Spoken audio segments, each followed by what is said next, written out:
Pathian mi te tuni phat azong pathian thua kyo rim jing thea pathian phat hoi phat pha ap jing zalun amasan pa pathian thangwana kain pe na hi tuni pharin pathian thu kyo lim na ding wa athupi pathian hol phat a hi te ti mang chan ina kyo lim no mo ve tulai van noi din mun hi mizo sin hi so Kevin ichi COVID-19 hin vanoi gam tam ta akithe zal ta na hi migen thei pen pa ko ni leng la ho gejin adiem ta pu na hi gam khang to wa her ho zong tizar ki chat nan adim ta ve na hi akhan to nawin aveng bit zo ta pu na hi ichinat na hi te se ho dibo ham iti laizin khang dong nu nau chapong ho zong ichinat na ko na tam ta thi ta ve na hi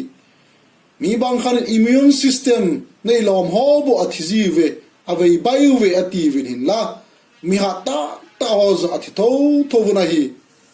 sulupai nei ho zong hoi de pon chi da them na sang ta nei ho zong hoi de pon icho zo se chungvu ma adam lo zendinga lo lai them doctor nurse ho zeng zo hoi de pon hi ichi khang mi te hin apat na le amasa pen zo hintin hitabang changia international lockdown vano mi zo se kikul khup na ai ti azo anum khalo itu ta ve na hi tu pe ta dinga hichi virus sa kona ki ven na pen la pha pen chu ki kul khup ding social distancing nei ding mi to ki gam hlat ding ti ho ai ta na hi itia lockdown ho zin ki khop khom no zo thei ta lo le pa ulanau so pi ngai chen insa in lang ki mutu khom na ki kham gam ta na to thilbol lokon alole lam chom chen tin khu a na tong ho zong che thei ta lo office kai ho zong de bang ta che thei thei gam ta lo thil zo le cho de banga thei ta lo chile valen na thei gam ta lo gam khat ki zot ma tu na ho zong de bang ta thei ta lo hi de zo lam chom hi chin na ze hin le se mim te him dan aki khel tan chon dan aki khel tan iti hin school kai ho college kai ho zong kai gam thei te lo che gam thei te lo mim te chin na ku na ki ve na ding lam chom mim ten pan akila ta na hi government hian lang doctor nurse police ho hian lang chu da dang ho hian ichin na zein asuna zanin cholovin duty bolun panalawin a hi tu pha chomka sungze nga zong hidas miam tam ta ki boy gam ta na hi nela cha boy za ki min tola tham zia hita chu chele vale na boy zia ke nga lam zora in lam zon loi zong ma na to dik nei ta lo zia ade sida migrant worker ta in lam zona hida naw muna to dik thei to lova leisi miam tam ta hida chun agi boy gam ta na hi hida chun agama in lam zona miam te kile gam ta vin kile laizing wa zong boy na tu loi lam ka dam mo na veisin na thina man na tu loi jong tam ta mi hida chun wa noi hi chin na jin lam chum na ki boy ta na hi tunin khonung din mun itabang yung lun ding utam koiman asay thei ta pon it is nela cha din mun yung ti diu ham sumlapai din mun yung ti diu ham lung kham pan tan ito ang phat lai thil zo si kiche lo ta ai lai an hin ki chat na a dim na le kinep lel na a na chu an hi ta na hi hita chu hin khoi tu pha lai ta hi tin miam tam ta la ki mangam ta na hi tunin kum tam ta ma sanga zong leng david hin kho za na ve lev hen hitwang phat ha sata hin khu aman zong phat khana chun ana tu ina hi song kwa ki selin age in ana umin athat go mel ma hoa kuna zam ni kho ana umin a khonung hin kho chu ipi ain to ding sei thei lo he la athim na zing na hi hichin ni kho ho chu ama din ki chi lo na ti za na le kinep la na phat an hi na hi hinga hi to bang hin ko tu lai zin phat khada chun khonung din aven anoiza la hi ain zi ta na hi sam number jala som ni lekha chang kana kuna chang ge sung chun hitin ana sei ta na hi kadain hoya kuna ei pan piung ham tin ke man thing lang lam ka ve wan lei se simpa paka kun ei pan pi hung a hi paka in na keng pe zong a cha sa lo di na chingpa ju ki se lu pon te van Israel chingpa chu ki se lu lo ding zamzong ki zam dan lo ding a hi paka ju na chingpa hin paka ju na zera ding na lima pang a hi ze sunteng ni san khapon ti zanteng hawai na salpon te pakai jin thil se zo sia na dal do intin nain kho jingjing nan te tua pa ton so gen pakai jin na vai ko na vai lunin na jingjing han tin David chun ana phong do na hi David hi khonung in ko ding ana lungimin alung hampi le na hi hinla aman itawang phat lai jin van lei simpa pathina ata san ana koi hlana hi pathin ama avezing ti chu akhe ni je chun thil sei ma cha ko akko ma hunglung lo ding a hi ti akine min a hi tuni mi nawin hitabanga vanoi pung pi chi covid-19 alo zeng laiza ilungu khamte ding a hi nalung kham ziam ichi vanoi thil sum chano na ve jing laiza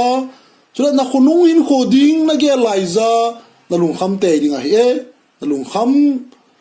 kham a in kho kidip te ding a hi hinla isei no mu chu ilungu a kham laiza van le simpa pathin khura na ta asana na koi la thi a hi ze na simpa pathin chun na sima ai le avet ji zong a he na hi chula thil se zo sia kuna ven bit je zong a he na hi now na va adon po na hi na to na nei lo adon po na hi avom akang na hi adon po na hi na chi na mo adon po na hi pathini mizos a khoto zinge mizos a kai hoi zinge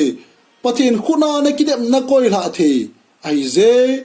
mi hem dinga ai the lo chu pathin dinga ai mo om po na hi na kilep le na zo se na ki chi lo na zo se na lung boy na zo se chu kidep na chamna le ki pa na khel do sain a khel thi ama bo ai ze risun hitin ana sei ze tonggim te la pugi te ka henga hungun keima na ho chol nga saunge keima lungneng talanun nem ta ka hi je chun kanam kol zon lawin lang ki buvin keima akonin ki hilun chutile na lungwa ol na mu dingwa hi zene mitile kanam kol zon nom ta hin kapo zong zang ta hi jisun til dang i ma seilovin ka hinga hungun atina hi jisun ka hinga hun atina hi ama koi a hi ti ita sanuwa chule ipi abol thiem ti isunu angai jina hi ama ko ma yung na wa ilung kham na zo siwa ai pui do theu ve ti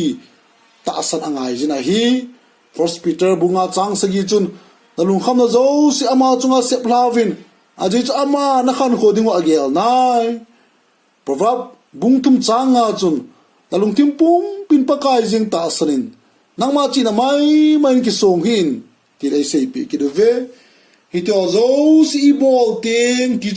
ilung kham na ama chunga isel ha a ei ma chi na ki song lova ama ita san ting jisun asei chi pi ham chutile na lunguwa ol na mu dingu a hi atina hi leisena kinema thon atamena hi min zolana la ei kinep sa naw atamena hi cho chun ilungu ol na api sangin lung kham na abe lakpi bezina hi lung ol na mun khana bu akimuna hi sam ji pa chun sam number som gubla ni changa kuna chang sagi chun itinai sei pi ve ahin kalhakawin thik be cha anga jing chu pathin ahin pathina kona bo ka kinep na humpo do ji ahi pathen chu ka song pi le ei hu hinga ka kul pi ahin keima mo su ling la hoi kai poi ji subo ei hu hiuwa i kul piu i song piu le ikisel now ama bo ahi i boina zo seva ikichat tizat now zo seva ei don but theiwa ama bo ahi ikinep now ama ahin ama bo lung all na omina hi kanam kol zon lavin lang ki buvin keima akon kelun ati bangin jiswa ta sanale kinep na nezing puin ama kom beljing ote tin pakai mina ikitem no ve achai nam pathenin e hodinga thilgona neize i khonungin kho ilung kham pi laizin insung din munding i boy pi laizin kiche lo na idim laizin itabang pan ing pha be di kham tia lung kham lung jina laizin pathein ama ita sannaw i koi jinguwa ama mi ven bit na ikinep jing diu ei dei piu ve eti chon Jeremia bung som ni ko chang som akuna som la li sung chun hitin ana seje aji chu keima na hodinga thil gon wa kanai nai tin pakai na sein na phat to na diu thil se ding lo thil gon ho khonunga na hodinga kinep na le na khan to dingu ka he chutena na ho keima henga hongwin atin ka henga na hung tawa keima ka ngai pe ding na hi ve nang hon nei hol win na ti nei mu do ding wa hi nang hon la lung timpung pi wa keima nei hol te ngole nang hon keima nei mu do win na tin tin pakai a sejin hi cha keima nang ho ka del mang na mun zo sia kun le nam tin vai pi zo sia kuna nang ho ham pa na ka sem phat pe ding na hi ve tin pakai na sejin keima nang ho so changa ka sol mang na wa kuna hichimuna hi kai le pui kiding na hi ve leimi emte itabang din munin in ko ei lu zong leo pathin to kigam halowa pathin hol jing te chu pathin kom nai jing te chu ama hol te pathin ada la pon anung sun pon agil hon pi jinge tunin na hin ko itabang din muna umham itabang din muna num na akunin pathin hol jinga pathin bel jinga hin ko iman ding uchu tunia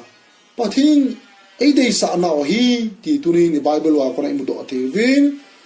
pathin ki hon pi na chun dam na le lungmo na omina hi pathinin athu ngai la zo sia thunei pan bon cha dinga pathin ei bu pi taw hen